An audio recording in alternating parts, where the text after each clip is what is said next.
भैया पूरी तरह से माहौल इंडिया अलायंस समाजवादी पार्टी के कैंडिडेट श्रीमती सुम्बुल राणा के पक्ष में है। और केवल मीरापुर का ही चुनाव नहीं, पूरे उत्तर प्रदेश में जो 9 विधानसभाओं के उपचुनाव हो रहे हैं वहां पर इंडिया अलायंस का चुनाव आयोग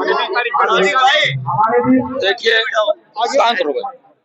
भारतीय जनता पार्टी चुनाव से डर गई है और इसी डरवश वो मिल्कीपुर का चुनाव नहीं करा रही है। और चुनाव जैसे जैसे नजदीक 13 तारीख आ रही है, उनकी अपनी कोई तैयारी नहीं है, इसलिए चुनाव से भयभीत होकर के चुनाव आयोग से मिल करके उन्होंने तारीख को बढ़ा दिया है। इसलिए हमें भरोसा है इस प्रदेश के किसानों पर, नौजवानों पर, महिलाओं पर, मजदूरों पर वो आए आने वाले दिन में चाहे वो जितनी अपनी तारीखें बढ़ा लें, लेकिन ये प्रदेश अब समाजवादी का है, भारत संविधान का है। लेकिन मुख्यमंत्री कह रहे हैं ये 3 मुजफ्फरनगर है, प्रयागराज है, 3 जगह से गंगा स्नान का है, उस पर्व को देख के कोई पर्व नहीं, इस देश में हमेशा पर्व मनाए जाते हैं और ये पर्व हमेशा इस देश के गरीब, शोषित, वंचित, पीड़ित लोग मनाते हैं, अपने भगवान की आराधना करते हैं।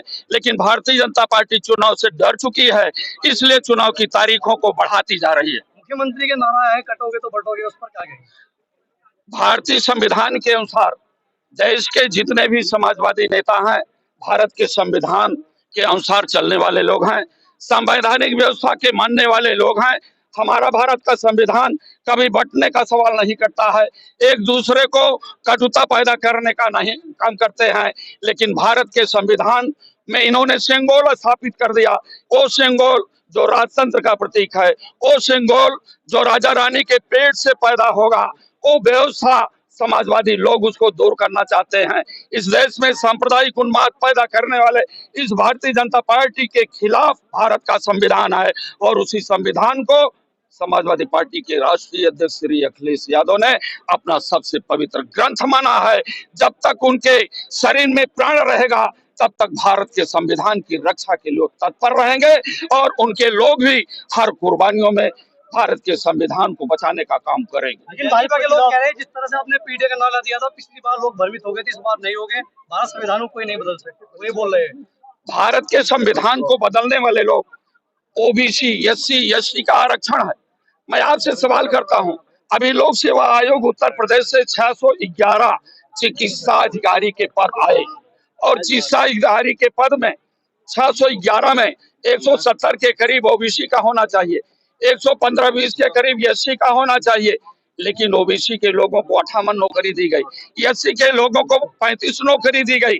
ये कौन सा संविधान है जो भारतीय जनता पार्टी का, जिनका आरक्षण 27%, 21.5% होना चाहिए, उनके रिजर्वेशन 7, 8, 9, 10% भी नहीं पहुंच पा रहा है। ये संविधान के साथ धोखा है और ये जो लोकतंत्र के इतिहास में सेंगोल स्थापित करने का काम कर रहे हैं और सेंगोल का भ्रूण इन्होंने 2024 के पहले पैदा कर दिया था। आपने उत्तर प्रदेश के इतिहास को देख लिया होगा कि अब नेताजी धरतीपुत्र मुलायम सिंह के मंसूबों पर, बाबा साहब डॉक्टर अम्बेडकर और डॉक्टर लोहिया के मंसूबों पर अखिलेश यादव और पूरे उत्तर प्रदेश की आवाम पानी नहीं फेरना देना चाहती है। संविधान रहेगा और संविधान के अनुसार देश चलेगा, इस व्यवस्था में पूरी जनता शामिल है। ठीक है, वो लोग नाराज है जो टिकट की दावेदारी कर रहे थे। कोई नाराज नहीं, हमारे मन पर सभी नेता लोग हैं। देखो हाजी लियाकत अली साहब, जितने भी श्याम क्या नाम है वो सैनी साहब, यहाँ पे इलम सिंह गुर्जर जी, सभी लोग कल यहीं मिलेंगे, सब लोग यहीं पर हैं और समाजवादी पार्टी के भारतीय संविधान को बचाने के लिए तत्पर हैं। लेकिन लोग भी कह रहे हैं हमारे साथ न्याय नहीं हुआ है लंबे समय से पार्टी में। कौन?